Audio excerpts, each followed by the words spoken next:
देश में कोरोना का संक्रमण लगातार बढ़ता जा रहा है। सरकार ने कोरोना से बचाव को लेकर एडवाइजरी भी जारी की तो कई सारे सख्ती भी दिखाए। इस दौरान खास करके विद्यालयों को बंद कर दिया गया, शिक्षण संस्थानों को बंद कर दिया गया। यानी कोरोना संक्रमण की सबसे ज्यादा शिकार जो रहे वो बच्चों पर इस बार फिर से पड़ा। लेकिन इन सबके बावजूद भी देश में लॉकडाउन की स्थिति नहीं है।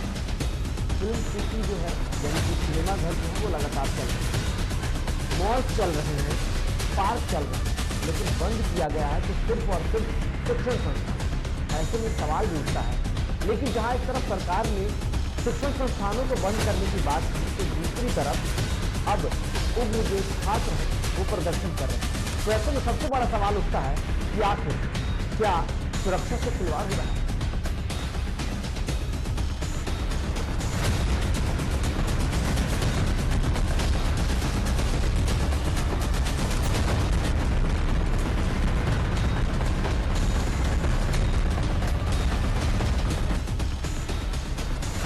देश में कोरोना संक्रमण के खतरे के बीच अगर देखा जाए तो सरकार को तत्पर है। ऐसे में प्रदेश में कोरोना संक्रमण के बढ़ते खतरे को देखते हुए प्रशासन ने स्कूलों और कोचिंग संस्थानों को बंद करने के आदेश दिए। इसके तहत कोचिंग संस्थानों को बंद कराया गया तो रोहतास जिला मुख्यालय सासाराम के गोरखपुरी पर कोचिंग बंद होने से नाराज छात्रों ने प्रदर्शन करते हुए आगजनी की और अधिकारियों पर हमला बोलते हुए जमकर पत्थरबाजी की। आपको बता दें कि रोहतास जिले में आज कोविड-19 के तहत सरकार के द्वारा जारी की गई गाइडलाइन के निर्देश के आलोक में कोचिंग बंद कराने के लिए जो अधिकारी थे उस टीम के साथ गोरखपुरी पहुंचे थे, जहां छात्रों का मुद्दा फूट गया और कोचिंग के छात्रों ने जमकर सरकार के खिलाफ नारेबाजी करते हुए विरोध प्रदर्शन किया और सड़कों पर उतरकर आगजनी की और पथराव शुरू कर दिया।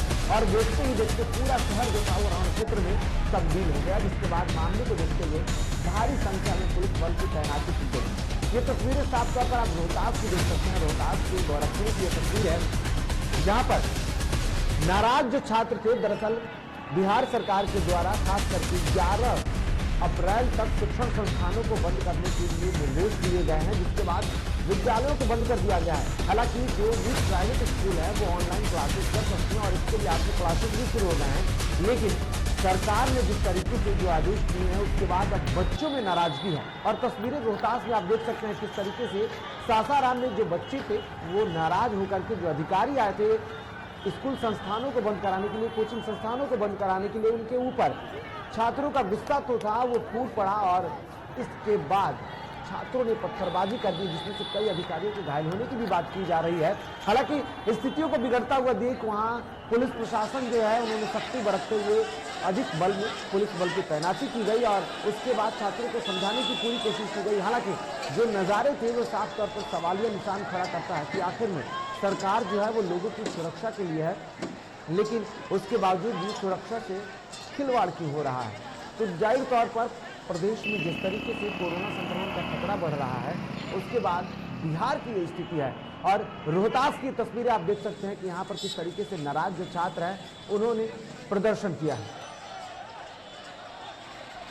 तो बिल्कुल जिस तरीके से स्थिति बदली है ऐसे मामले को लेकर के सबसे पहले जुड़ेंगे अपने सहयोगी शर्मिला से और जानेंगे उनसे कि आखिर में प्रदर्शन को लेकर के किस तरीके की स्थिति है। शर्मिला, बहुत बहुत स्वागत है आपका। रोहतास में बच्चों का उग्र रूप देखने को मिला और यहाँ पर नाराज छात्रों ने प्रदर्शन किया। बिल्कुल, हम बात करें कोरोना की तो सबसे पहले अगर मैं बता दूं प्रदेश की बात, तो प्रदेश में 24 घंटे के अंदर 64 कोरोना मरीजों की पुष्टि हुई है। आंकड़े हैं ये हर रोज बढ़ते जा रहे हैं, आए दिन जांचों में बढ़ोतरी देखी जा रही है और ये तो लंबे समय के बाद ये बढ़ोतरी दर्ज की जा रही है, जिसको लेकर जिला प्रशासन से लेकर सरकार भी सतर्क हो चुकी है और गाइडलाइन जारी कर दी है। लेकर ताकि आपको बता दें कि इसी के तहत आज वो अधिकारी है वो कोचिंग संस्थान को बंद कराने लगे हैं। आपको बता दें तो कोचिंग संस्थान स्कूल कॉलेज सबको बंद कराने का निर्देश दे दिया है और कड़ी कार्रवाई की जा रही है यदि कोई नियमों का पालन नहीं कर रहा है। तो इसको लेकर जांच अभियान भी चलाए जा रहे हैं। लेकिन जब सासाराम की गोरखपुर में पुलिस की टीम पहुंचती है वहाँ पे कोचिंग संस्थान बंद करवाने जाती है, तो ऐसे में शिक्षकों के साथ छात्रों ने आज लोगों कह सकते हैं कि पुलिस की टीम पर हमला कर दिया। बिल्कुल, आज छात्रों ने पुलिस की टीम पर हमला कर दिया और इसके बाद बड़ा सवाल खड़ा होता है कि आखिर में सुरक्षा को लेकर के सरकार जो है वो लोगों की सुरक्षा का ख्याल रखते हुए बात करती है, लेकिन ऐसे में छात्रों का प्रदर्शन किस तरीके से जायज है। फिलहाल बहुत बहुत शुक्रिया हमसे जुड़ने के लिए शर्मिला और अपनी जानकारियों को साझा करने के लिए। तो ये तस्वीरें हैं और इस तरीके की स्थिति ऐसे में प्रदेश में, लेकिन छात्रों का गुस्सा जो है वो लगातार बढ़ता हुआ जा रहा है और ऐसे में जिस तरीके से तस्वीरें उभर करके सामने आ रही है, बात और ही दिखाती है। उससे पहले जिस तरीके से अगर बात रोहतास की करें तो इसको लेकर के कि आखिर में सरकार के द्वारा जो गाइडलाइन जारी की गई है उसको लेकर के किस तरीके से स्थिति है, उसके पहले हम बात करेंगे कि किस तरीके से आखिर में बिहार सरकार ने बढ़ते कोरोना के मामले को देखते हुए राज्य के सभी शैक्षणिक संस्थानों को बंद करने का आदेश दिया, जिसके बाद छात्र जो है वो नाराज दिख रहे हैं और सरकार के निर्णय का विरोध करने के लिए सड़कों पर उतरा है। और अब शिक्षकों ने भी सरकार का विरोध करना शुरू कर दिया है। शिक्षकों ने कहा कि सरकार हमारी पीठ पर लात मार रही है। पिछले साल लॉकडाउन में भी ऐसे शिक्षकों की स्थिति काफी खराब थी और अब फिर से एक बार 11 तारीख तक शैक्षणिक संस्थानों को बंद करने की बात की गई है। वहीं शिक्षकों की इस बात को लेकर के जिस तरीके से शिक्षक प्रदर्शन कर रहे हैं, इसका जायजा लेने हमारे सहयोगी निभा सिंह ने एक शिक्षक से बात की। क्या कुछ उन्होंने कहा, एक बार उनको देखते हैं, उसके बाद फिर चर्चा करेंगे। संक्रमण को देखते हुए राज्य सरकार ने स्कूल, कॉलेज और साथ ही साथ कोचिंग संस्थानों को भी बंद कर दिया, जिसके बाद ऑनलाइन क्लासेस की बात चल रही है। इसको लेकर के आज हम रेवल क्लासेस के टीचर कन्हैया कुमार के पास आए हैं, उनसे बात करेंगे। सर, सबसे पहले ये बताइए कि जिस तरह से स्कूल, कॉलेज और कोचिंग संस्थानों को बंद कर दिया गया, क्या ये सरकार का निर्णय सही है? देखिए, मुझे लगता है कि हर बार सरकार यह दर्शाती है कि टीचर्स और जो कोचिंग्स, जितने भी कोचिंग्स हैं, वो उनके लिए सॉफ्ट टारगेट है। उन्हें कोई भी डिसीजन लेना हो तो ये सॉफ्ट टारगेट है। उन्हें लगता है कि सबसे पहले इन्हें बंद कर दो। हमें समझना होगा कि सिर्फ शिक्षा की बात नहीं है, इससे लाखों लोग का जीवन यापन जुड़ा हुआ है। आज अगर जिस तरह से बिहार की अगर आप बात करें तो बिहार में सिर्फ ये एक शिक्षा का विषय नहीं है, बल्कि हजारों लाखों ऐसे लोग हैं जिनकी रोजी रोटी इनसे जुड़ी हुई है। तो सरकार बार बार जो ये सॉफ्ट टारगेट लेती है, सरकार को यह बात समझनी होगी कि जिस तरह से और भी लोगों का जीवन है, शिक्षकों का जीवन भी उसी तरीके से उन्हें समझना होगा। और यह निर्णय सरासर गलत है। ये हम जितने भी कोचिंग एसोसिएशन वाले लोग हैं, जितने भी शिक्षक हैं जो कोचिंग से जुड़े हुए हैं, सारे प्राइवेट टीचर्स हैं जो शायद अलग अलग स्कूलों में पढ़ाते हैं, मैं उनके बिहाफ पर बोल रहा हूँ। ये सरकार का निर्णय सरासर गलत है और इसमें कहीं भी हम लोग समर्थन नहीं कर सकते हैं।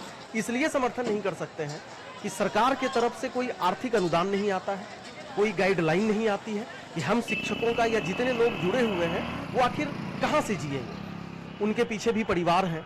और आज अगर आप देखें तो बिहार में यही एक ऐसा विषय है, सब्जेक्ट है, या यही एक ऐसा काम है जो इस प्रदेश का इज्जत को बचाए हुई है।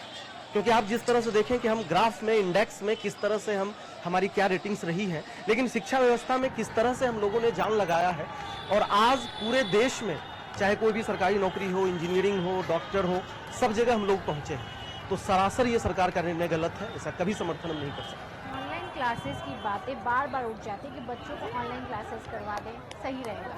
क्या लगता है कि ऑनलाइन और ऑफलाइन में कितना डिफरेंस है? बच्चे ऑनलाइन क्लासेस में जो सेटिस्फैक्शन होती है ऑफलाइन में, वो मिल पाती है ऑनलाइन में? ऑनलाइन क्लासेस उनके लिए हो सकते हैं जहां ऑनलाइन क्लासेस में आपके पास सपोज कीजिए कि एक 1-to-1 इंटरेक्शंस है। अगर आप कोई चीज़, राइटिंग स्किल्स कैसे आपकी ऑनलाइन क्लासेस में अच्छी होगी, ये कितनी भी आप कोशिश कर लें, किसी को एक्टिविटीज़ करवाना हो, मान लीजिए अगर किसी को आप इंटरेक्शन ही करवाते हैं तो कैसे ऑनलाइन क्लासेस में आप इम्प्रूव कर जाएंगे। तो ऑनलाइन क्लासेस कुछ समय के लिए हो सकता है, लेकिन कभी परमानेंट सोल्यूशन नहीं है। और ये बच्चों के साथ भी बहुत बड़ी बेईमानी है। लेकिन अगर 11 तक सरकार फैसला नहीं लेती है और बार बार हमें बंद किया जाता है, तो अब हमारे पास ऑप्शन ही नहीं है, मरता क्या ना करता। भूखे हम नहीं मरेंगे, लोकतंत्र है, लड़कर मरेंगे, साफ शब्दों में। तो बिल्कुल देश में कोरोना का खतरा जो है बढ़ता जा रहा है और ऐसे में सवाल यह भी उठता है कि आखिर में शिक्षण संस्थानों को ही क्यों बंद किया गया। और इस खबर पर हमारे साथ हमारे संपादक राजेश मिश्रा से जुड़े हुए, उनसे जानेंगे। सर, बहुत बहुत स्वागत है आपका। कोरोना के बीच में जिस तरीके से स्थिति बदली है, बिहार सरकार ने गाइडलाइन जारी किया है, 11 तारीख तक सिर्फ शिक्षण संस्थानों को ही बंद करने की बात की गई है। नहीं निर्भय, ये एक चिंता का विषय है और आज सबसे कुछ देर पहले ही हम लोगों ने एक खबर दिखाया है जनता को, और वो खबर थी रोहतास की, जहां पर बड़े पैमाने पर अभिभावक, छात्र छात्राएं, लोग सड़क पर उतरे हैं और यही सवाल लेकर उन्होंने जिला प्रशासन से पूछा है कि साहब इस कोरोना को लेकर सिर्फ और सिर्फ शिक्षण संस्थान कोचिंग को क्यों बंद किया जा रहा है, जबकि इससे हमारा भविष्य खतरे में है। और हम सबको पता है कि पिछले 1 साल से पठन पाठन पूरी तरह से रुका हुआ है, लोगों का कैरियर चौपट हो चुका है। उसके बाद अभी कुछ दिन पहले से जो स्मूथली चलाने की कोशिश अगर की जा रही थी, कोचिंग संस्थान खोलने और स्कूल खोलने की बात हो रही थी, लेकिन अब नया जो गाइडलाइन जारी हुआ है, जो निर्देश जारी किया गया है, उसमें शिक्षण संस्थान को बंद कर दिया गया है। अब प्रश्न ये उठता है कि अगर आप पार्क में जाएंगे, बाजार में जाएंगे, मॉल में जाएंगे, हर जगह कोई बैन नहीं है, लोग आ रहे हैं, जा रहे हैं, कितना कोरोना के गाइडलाइन को फॉलो किया जा रहा है ये सबको पता है। लेकिन उसके बावजूद भी अगर कोचिंग संस्थान या कोई शिक्षण संस्थान अगर खुल रहा था, वहां जो बच्चे आ रहे थे वो प्रॉपर मास्क लगा रहे थे, टीचर भी कोशिश कर रहे थे कि उनको एक दूसरे के बीच में 2 गज की जो दूरी है बिल्कुल सर, जिस तरीके से अगर कोचिंग संस्थान की बात की जाए तो शादी समारोह में भी 250 लोगों को अनुमति है, दाह संस्कार में अगर लोग शामिल होते हैं तो 50 लोग शामिल हो सकते हैं। वहां जहां शादियों में अगर देखते साफ तौर पर देखा जा सकता है कि वहां लोग गाइडलाइनों का पालन नहीं करते, लेकिन छात्र जो आ रहे थे स्कूल वो तो गाइडलाइन का पालन तो बिल्कुल कर रहे थे। तो ऐसे में ज्यादती कही जा सकती है या फिर सरकार के जो फैसले हैं ये कहीं ना कहीं गलत है?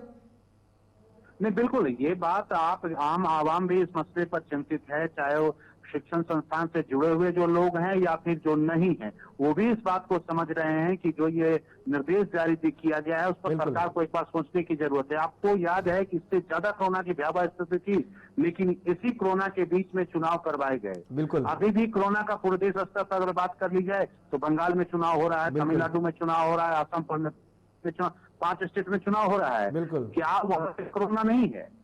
आज जो रैलियां हैं, लाखों लाख की भीड़ जुट रही है, वहां पर आपको कोरोना नहीं दिखता। बिल्कुल, यहाँ पर भी पंचायत चुनाव होने वाला है, आप पंचायत चुनाव फिर करवाएंगे इसी कोरोना के बीच में, वहां पर कोई गाइडलाइन का फॉलो नहीं होता है। बिल्कुल कह सकते हैं कि इस बार अगर किसी भी तरीके की स्थिति बिगड़ी तो लोग उग्र जरूर हो जाएंगे।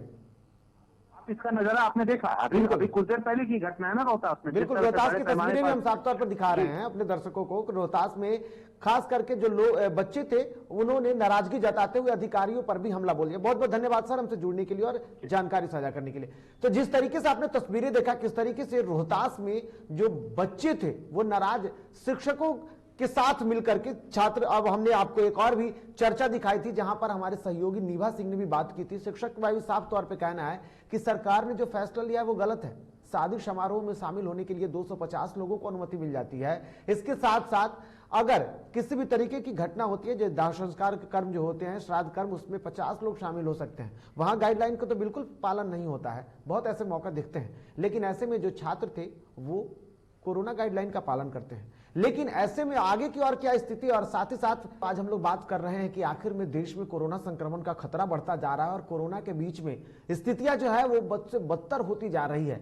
देश की अगर बात की जाए तो देश ने एक दिन में संक्रमित आने वाले व्यक्तियों की जो मरीजों की जो बात की जाए तो अमेरिका से भी ऊपर जा चुका है। ऐसे में सुरक्षा के साथ खिलवाड़ कह सकते हैं। लेकिन सरकार ने यानी कि बिहार सरकार ने जो गाइडलाइन जारी किया है उसके बाद अब उसका विरोध हो रहा है। देश में लॉकडाउन की बात की जा रही है, हालांकि बिहार में भी अभी ऐसी स्थिति नहीं बनी है, लेकिन रोहतास में जो था वो वहां पर विरोध देखने को मिला। और जो छात्र थे, कोचिंग संस्थान जो बंद कराने वहां अधिकारी पहुंचे तो नाराज छात्रों ने सड़कों पर उतरकर प्रदर्शन किया और उसके बाद अधिकारियों को वहां से भागना पड़ा।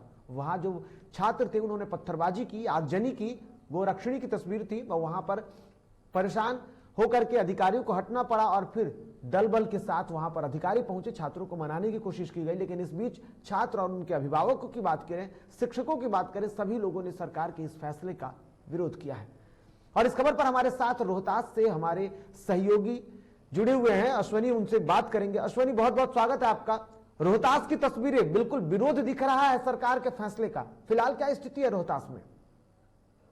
मैं बता दूं आपको निर्भय की जिस तरीके से जनित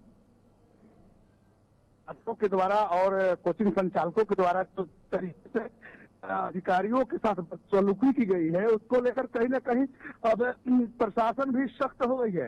ऐसे प्रशासन के तौर पर जिलाधिकारी ने बताया कोचिंग में पढ़ रहे छात्रों के अभिभावकों से विशेष तौर पर अपील भी किया है। बिल्कुल। हालांकि अभी जो है स्थिति कंट्रोल में है और वहीं सीसीटीवी फुटेज के आधार पर और लोगों की को जो है चिन्हित किया गया है। हालांकि 16 जो है 15वीं छात्र है जो जिनको बिल्कुल। कथित तौर पर ले लिया गया है।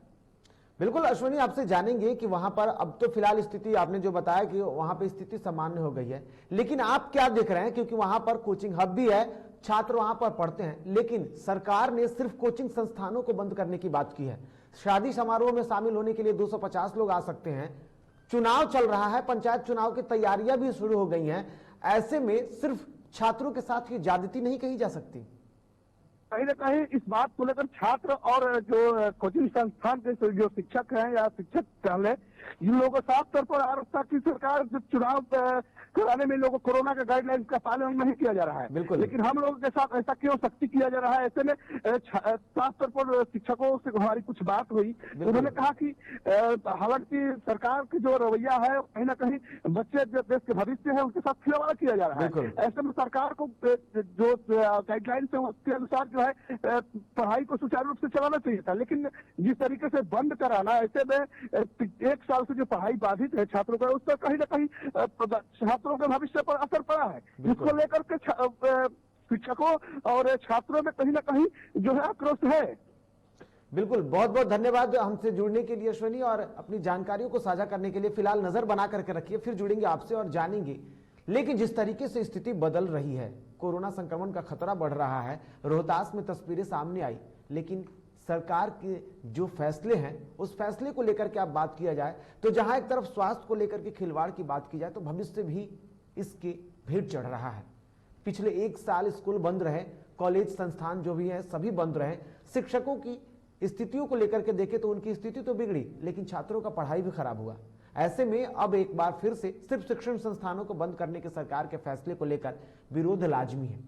हालांकि सरकार का कहना है कि ऑनलाइन क्लासेस हो। ऐसे में आप कैसे उम्मीद कर सकते हैं उन संस्थानों से जहां सरकार की वो पूरी सुविधाएं नहीं पहुंच पाती है, वो कैसे ऑनलाइन बच्चे पढ़ पाएंगे?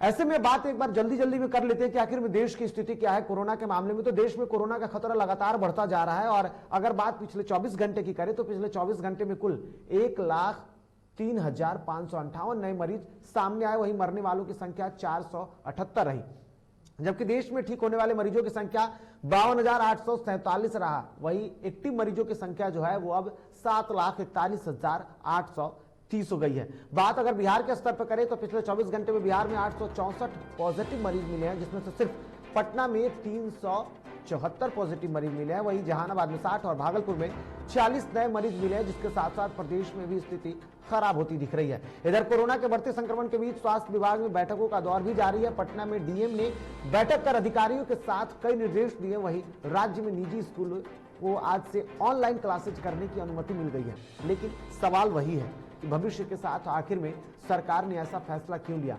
फिल्म संस्थान जो है, सिनेमा हॉल जो है वो खुले हुए हैं, उनको किसी भी तरीके की रोक नहीं है। कोचिंग संस्थानों को सिर्फ बंद क्यों? पार्क नहीं बंद है, लेकिन सिर्फ छात्रों के लिए विद्यालय बंद क्यों? स्कूल बंद क्यों? क्या भविष्य के साथ ये बड़ा खिलवाड़ हो रहा है? बढ़ते हैं आगे और अब बात मुजफ्फरपुर की करेंगे। मुजफ्फरपुर में बढ़ते कोरोना संक्रमण के बाद एक दिन में 22 नए कंटेनमेंट जोन बना दिए गए हैं। बता दें कि अब तक 70 कंटेनमेंट जोन बनाए गए हैं। बिहार में कोरोना मरीजों की संख्या में लगातार इजाफा हो रहा है और रविवार को 67,033 सैंपल टेस्ट किए गए, जिसमें से 864 केस मिले। वहीं मुजफ्फरपुर जिले में 21 कोरोना के नए केस मिले। अभी तक जिले में एक्टिव कोरोना मरीजों की संख्या है वो 100 के पार हो चुकी है और संख्या हो चुका है 139। वहीं अब कोरोना की बढ़ती रफ्तार को नियंत्रण करने के लिए जिला प्रशासन ने शहर से लेकर गांव तक उड़न दस्ता दल का गठन किया है। अभी भी अलग अलग है। उस जमाने में जिस जमाने में हुआ था कि 4, 5, 6 घर होता था तो बड़ा कंटेनमेंट जोन बनता था। अभी माइक्रो कंटेनमेंट जोन है, जहाँ पे एक हो रहा है, वहाँ पे थोड़ा सा या तो पोस्टर चिपका दिया जाए या हल्का सा हम लोग यहाँ से जो कंटेनमेंट जोन डिसाइड करते हो वो एडमिनिस्ट्रेशन को एसडीओ पूर्वी और पश्चिमी को भेज देते हैं और वो सीओ के जरिए से वहाँ कंटेनमेंट जोन बनवाते हैं। और इस खबर पर हमारे साथ मुजफ्फरपुर से हमारे सहयोगी चंद्र प्रकाश जुड़े हुए हैं। चंद्र प्रकाश, आपका बहुत बहुत स्वागत है। मुजफ्फरपुर में भी कोरोना की स्थिति खराब होती जा रही है। ऐसे में एक दिन में 21 मरीजों से किस तरीके के हालात हैं वहां पर? देखिए, मुजफ्फरपुर में कोरोना के संक्रमण को लेके बहुत बड़ा विस्फोट हुआ है। बिल्कुल। अब तक 139 मामले एक्टिव पाए गए हैं। हालांकि 687 लोगों की टेस्टिंग भी हुई है। बिल्कुल। और मुजफ्फरपुर शहर में कल नए 22 कंटेनमेंट जोन बनाए गए हैं। बिल्कुल। और अब तक पिछले शुरू हुआ है कोरोना का, अब तक 70 कंटेनमेंट जोन बनाए गए थे। बिल्कुल।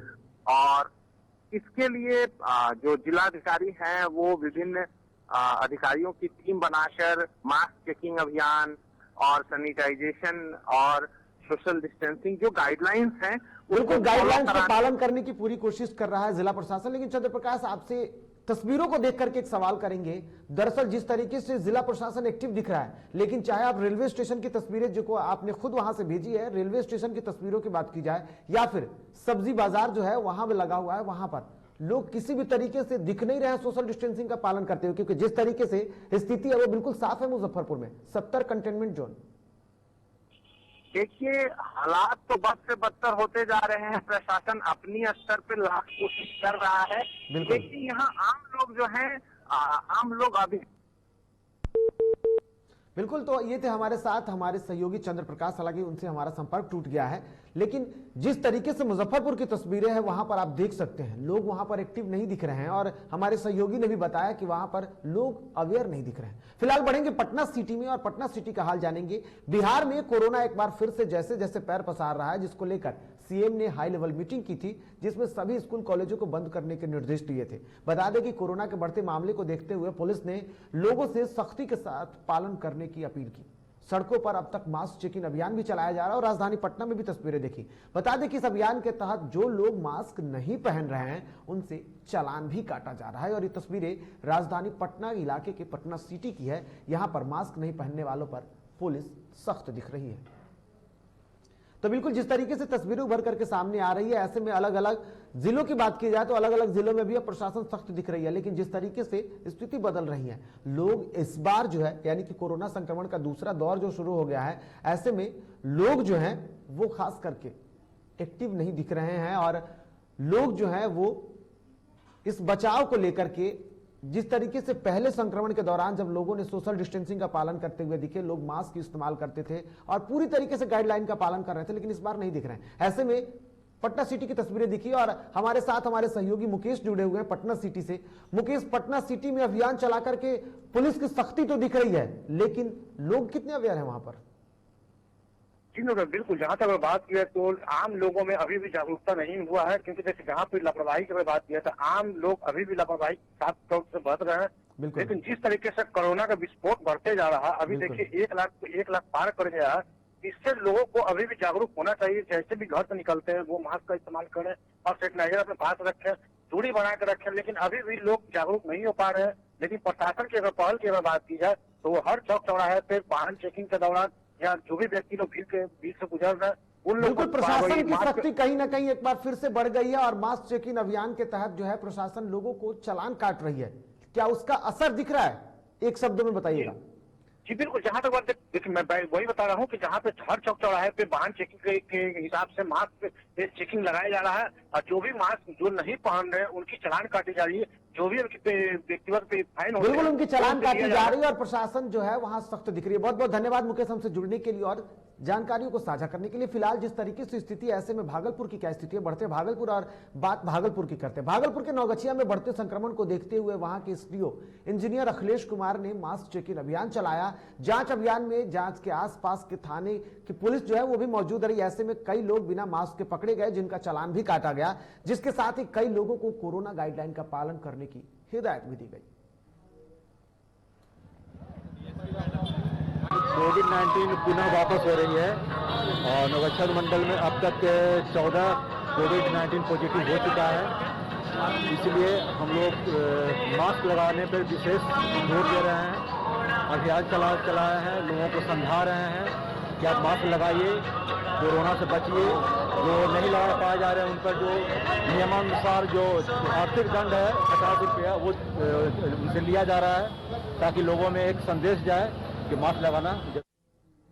संक्रमण बढ़ता जा रहा है, चाहे भागलपुर की बात करें, गया की बात करें, मुजफ्फरपुर की बात करें, जहानाबाद की बात करें या राजधानी पटना की बात करें, पश्चिमी चंपारण की बात करें, लगभग 36 ऐसे जिले हैं जहां कोरोना संक्रमण का खतरा जो है वो लगातार तेजी से बढ़ रहा है। प्रदेश में स्थिति खराब हो रही है, लेकिन सरकार ने जो गाइडलाइन जारी किया है उस पर भी अब सवाल खड़े होने लगे हैं। ऐसे में कोरोना संक्रमण के इस बढ़ते हुए संक्रमण को देखते हुए डीटीवी भारत आपसे अपील करता है कि कोरोना से बचाव का सिर्फ और सिर्फ एक माध्यम अब भी वही है। हालांकि देश में वैक्सीनेशन की प्रक्रिया तो चल रही है, 45 साल से ऊपर के लोगों को वैक्सीन प्रक्रिया के तहत टीके दिए जा रहे हैं, लेकिन ऐसे में अब भी कोरोना संक्रमण का खतरा खत्म नहीं हुआ है। इसलिए डीटीवी भारत आपसे अपील करता है कि कोरोना गाइडलाइन का पालन करें और साफ तौर पर बचने के लिए आप खुद को एक्टिव करें, खुद को सक्रिय करें और लोगों को भी जागरूक करें। फिलहाल मुझे दीजिए इजाजत, नमस्कार।